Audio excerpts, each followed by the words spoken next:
আসসালামু আলাইকুম। এটিএন বাংলার গ্রামগঞ্জের খবরে সবাইকে স্বাগত জানাচ্ছি। আমি চিন্তিয়া হক।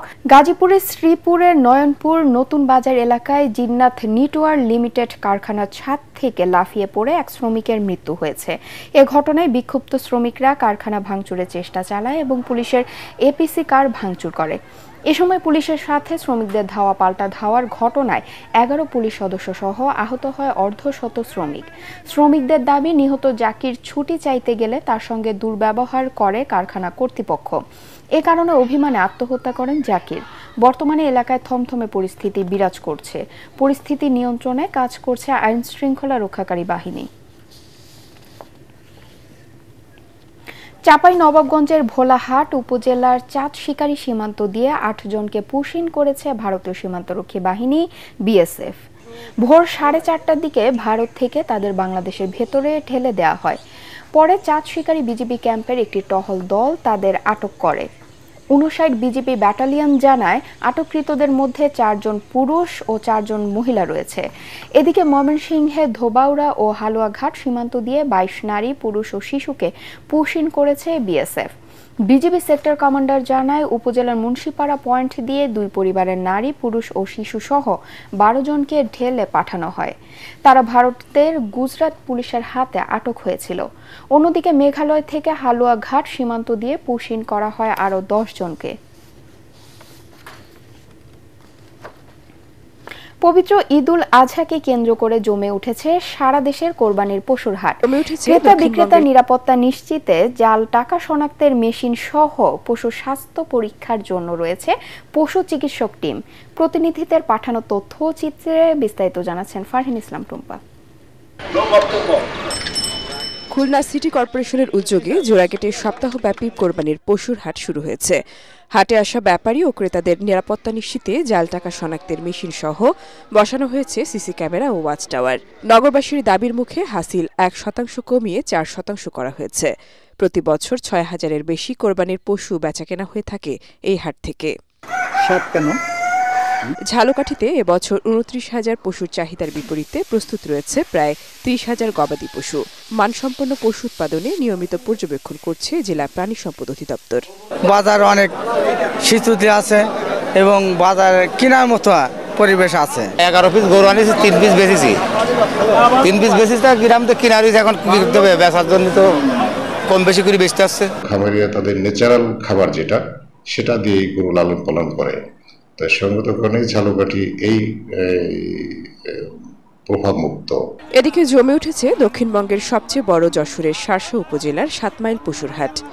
এবছর কোরবানির জন্য প্রস্তুত রয়েছে 14,226টি পশু। খুচরা ক্রেতার পাশাপাশি ঢাকা, নারায়ণগঞ্জ, চট্টগ্রাম সহ দেশের বিভিন্ন জেলার পাইকাররা আসছেন ট্রাক ভর্তি পশু কেনার জন্য। ক্রেতারা বলছেন, এখানকার পশু সুস্থ ও উন্নত হওয়ায় দামও তুলনামূলক বেশি। নিয়মিত চলছে পশুর স্বাস্থ্য পরীক্ষা। 14,226টি প্রাণী প্রস্তুত আছে কোরবানির জন্য। এর মধ্যে গরু, ছাগল, ভেড়া সহ অন্যান্য প্রাণীও আছে। গরুর খামারি তার সঙ্গে কিছু উটও এনেছেন বলে আমরা জানতে পেরেছি। বিষয়টি আমরা তদারকি করছি এবং খোঁজখবর নিচ্ছি। হাট ব্যবস্থাপনা সুষ্ঠু রাখতে প্রশাসন, আইন শৃঙ্খলা বাহিনী ও স্থানীয় জনপ্রতিনিধিদের সমন্বয়ে মনিটরিং টিম গঠন করা হয়েছে বলে জানায় হাট পরিচালনা কর্তৃপক্ষ। ফারহিন ইসলাম টুম্পা, এটিএন বাংলা। কোরবানির ঈদকে সামনে রেখে ব্যস্ত সময় পার করছেন খাগড়াছড়ির কামাররা। দা বটি তৈরির টুংটাং শব্দে এখন মুখরিত পাহাড়ি জনপদ। জেলার মাটিরাঙ্গা, রামগড়, দীঘিনালা, পানছড়ি, কামারপল্লীতে চুলি, হাতুড়ি আর ঘূর্ণায়মান চাকার সাহায্যে তৈরি হচ্ছে এক একটি পণ্য। একজন কামার দিনে তৈরি করছেন 15 থেকে 20টি দা কিংবা বটি। কামাররা জানান, লোহার দাম বাড়লেও নিজেদের ঐতিহ্য ধরে রেখে কাজ চালিয়ে যাচ্ছেন তারা।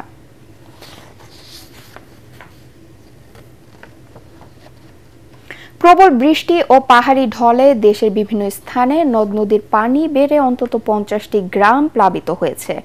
3 পার্বত্য জেলায় ঢলের পানি ভাসিয়ে নিয়ে গেছে ঘরবাড়ি। পাহাড় ধসে বন্ধ হয়ে গেছে সড়ক যোগাযোগ।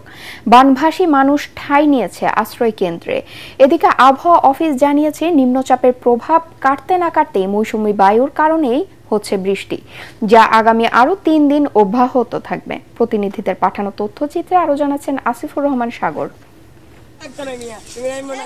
প্রবল বৃষ্টি ও পাহাড়ি ঢলে ৩ পার্বত্য জেলা বান্দরবান, খাগড়াছড়ির রাঙামাটিতে নদ নদীর পানি বেড়ে লোকালয়ে ঢুকে পড়েছে, তলিয়ে গেছে ঘরবাড়ি। বিভিন্ন স্থানে পাহাড় ধসে বন্ধ হয়ে গেছে সড়ক যোগাযোগ। প্রাণ বাঁচাতে আশ্রয় কেন্দ্রে উঠে আসছেন বানভাসী মানুষ। টানা বৃষ্টি ও পাহাড়ি ঢলে ব্রাহ্মণবাড়িয়ার আখাউড়ার ২০টি গ্রাম প্লাবিত হয়েছে, তলিয়ে গেছে বসতবাড়ি, সবজি ক্ষেত, রাস্তাঘাট।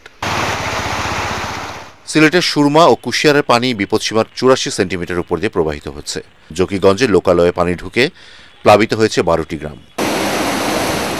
এদিকে আবহাওয়া অফিস জানিয়েছে, নিম্নচাপের প্রভাব কাটতে না কাটতেই মৌসুমী বায়ুর প্রভাবে সারা দেশে বেড়েছে বৃষ্টিপাতের পরিমাণ। এর প্রভাবে দেশের বিভিন্ন স্থানে শুক্রবার পর্যন্ত প্রবল বৃষ্টিপাত হবে বলে আবহাওয়ার পূর্বাভাসে বলা হয়েছে। আবহাওয়াবিদ মোহাম্মদ ওমর ফারুক জানিয়েছেন, ময়মনসিংহ, সিলেট ও চট্টগ্রাম অঞ্চলে বৃষ্টিপাত অব্যাহত থাকবে। তবে কাল থেকে রাজধানীসহ খুলনা, বরিশাল ও রংপুর বিভাগে কমে আসবে বৃষ্টির পরিমাণ। এর পাশাপাশি সুখবরও জানিয়েছে আবহাওয়া অফিস, ঈদের ৩ দিন বৃষ্টি না হওয়ার সম্ভাবনাই বেশি, ফলে আনন্দ নিয়েই ঈদ উদযাপন করতে পারবেন দেশবাসী। আসিফুর রহমান সাগর, এটিএন বাংলা। বিড়ি শিল্পের উপর অগ্রিম আয়কর প্রত্যাহার, শ্রমিকদের মজুরি বৃদ্ধি সহ 4 দফা দাবি জানিয়েছে বাংলাদেশ বিড়ি শ্রমিক ফেডারেশন। জাতীয় প্রেস ক্লাবের সংবাদ সম্মেলন সংগঠনের নেতারা এ দাবি জানান। এ সময় সিগারেট ও বিড়ির করের বৈষম্য দূর করতে সরকারের প্রতি আহ্বান জানান তারা। ঐশী গোস্বামী প্রমাণ রিপোর্ট। বৈষম্যহীন ও টেকসই অর্থনৈতিক ব্যবস্থা গড়ার প্রত্যয় নিয়ে 2025-26 অর্থ বছরের বাজেট পেশ হয়েছে সোমবার। বাজেট নিয়ে প্রতিক্রিয়া জানাতে জাতীয় প্রেস ক্লাবে সংবাদ সম্মেলন করে বিড়ি শ্রমিক ফেডারেশন। শ্রমিকের ন্যায্য মজুরি 110 টাকা। বিড়ি শিল্পের উপর অগ্রিম আয়কর প্রত্যাহার, 1000 বিড়ি উৎপাদনে মজুরি 110 টাকা বৃদ্ধি সহ 4 দফা দাবি জানান শ্রমিক নেতারা। সিগারেটের অগ্রিম আয়কর 3%, বিড়ি ছিল 10%। এই বৈষম্য আমরা সারা দেশে বলেছি যে এজন্য বিড়ি শিল্প ধ্বংস হয়ে যাচ্ছে, সিগারেটের মার্কেট ব্যাপক বৃদ্ধি হচ্ছে, আর বিড়ির মার্কেট সংকুচিত হচ্ছে, শ্রমিকদের কর্ম নষ্ট হয়ে যাচ্ছে। আমাদের দাবি এই 10% ভ্যাট প্রত্যাহার করে এই বিড়ি শিল্পকে টিকায় রাখতে হবে। এ সময় বিদেশি সিগারেট কোম্পানিগুলোর দৌড়তে দেশি বিড়ি শিল্পের অস্তিত্ব টিকিয়ে রাখা কঠিন হয়ে পড়ছে বলে জানান তারা। লক্ষ লক্ষ হাজার যে শ্রমিক আছি, তা আমরা নিজেরাই কর্মসংস্থান করি, এইটার উপর বেঁচে আছি, আর কোনো উপায় নেই আমাদের। অতএব এই বিড়ি শিল্প বন্ধ করা যাবে না। বিড়ি শিল্প বন্ধ করার আগে এ পেশায় জড়িত 20 লাখ শ্রমিকদের কর্মসংস্থান সৃষ্টির দাবিও জানানো হয় সংবাদ সম্মেলনে। ঐশী গোস্বামী প্রমা, এটিএন বাংলা, ঢাকা। ব্রাহ্মণবাড়িয়ার আশুগঞ্জে মেঘনা নদী থেকে অবৈধভাবে বালু উত্তোলনের দায়ে একটি ড্রেজার জব্দ করেছে ভ্রাম্যমাণ আদালত। উপজেলা দুর্গাপুর এলাকা থেকে ড্রেজারটি জব্দের সময় দেলোয়ার হোসেন ও রফিক মিয়া নামে 2 জনকে আটক করে 1 মাসে বিনাশ্রম কারাদণ্ড দেওয়া হয়। তাদের 2 জনের বাড়ি কিশোরগঞ্জ জেলার বাজিতপুরে।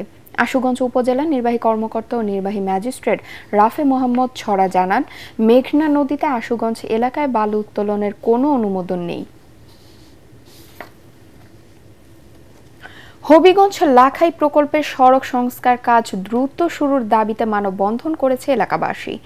দুপুরে শহরের ডিসি অফিসের সামনে মানববন্ধনে তারা জানায়, হবিগঞ্জ, সুনামগঞ্জ, ব্রাহ্মণবাড়িয়া ও কিশোরগঞ্জ জেলার সাথে রাজধানী ঢাকার যাতায়াতের এই সড়ক দিয়ে প্রতিদিন লাখো মানুষের চলাচল করে।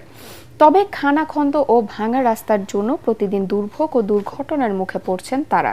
এদিকে ঝালকাঠির নলছটিতে ব্যবসায়ী নজরুল ইসলাম হাওলাদারকে ধারালো অস্ত্র দিয়ে কুপিয়ে জখম করে টাকা ছিনতাইয়ের ঘটনার প্রতিবাদ ও বিচার দাবিতে মানববন্ধন করেছে ভৈরবপাশা বাজার এলাকাবাসী। এ সময় ওই ঘটনার সুষ্ঠু তদন্ত সহ এলাকার আইন শৃঙ্খলা পরিস্থিতির অবনতিতে উদ্বেগ জানান তারা। পটুয়াখালীতে নানা আয়োজনে পালিত হচ্ছে শ্রী শ্রী লোকনাথ ব্রহ্মচারীর 135তম তিরোধান দিবস।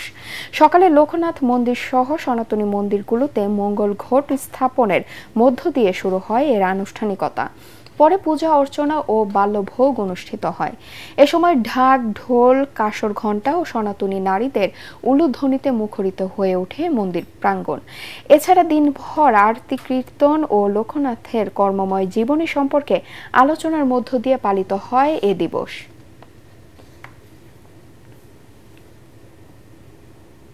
পরবর্তী সংবাদ দেখার আমন্ত্রণ জানিয়ে এখনকার মতো শেষ করছি। এটিএন বাংলা সংবাদ ইউটিউবে দেখতে ব্রাউজ করুন, youtube/ATN Bangla News। ধন্যবাদ সবাইকে।